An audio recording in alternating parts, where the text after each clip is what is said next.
বাংলাদেশের সংবিধান অনুযায়ী যখন কোনো সরকারের পতন অথবা মেয়াদ শেষ হয়ে যায় তখন একটি অন্তর্বর্তীকালীন সরকার প্রতিষ্ঠা করা হয়, যার মেয়াদ থাকে ৩ মাস। বর্তমানে এই ইউনূস সরকার অলরেডি ৩ মাস পার করে ফেলছে এবং there is nothing improved in Bangladesh.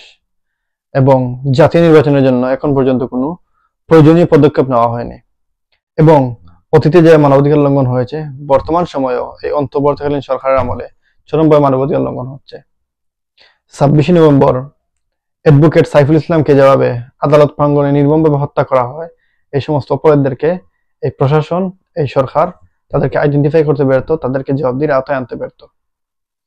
এবং এই অন্তর্বর্তীকালীন সরকার আর্মিকে এবং প্রশাসনকে ম্যাজিস্ট্রেটি ক্ষমতা দেওয়ার পরও আজকে মানুষের নিরাপত্তা দিতে ব্যর্থ, মানুষের মৌলিক অধিকার সংরক্ষণে ব্যর্থ।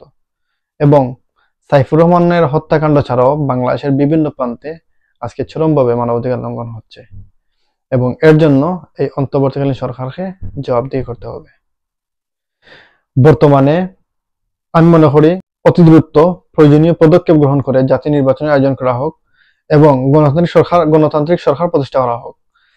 বিকজ গণতান্ত্রিক সরকার প্রতিষ্ঠা না হলে বাংলাদেশের অস্থিতিশীলতা কোনোভাবেই কমানো সম্ভব হবে না।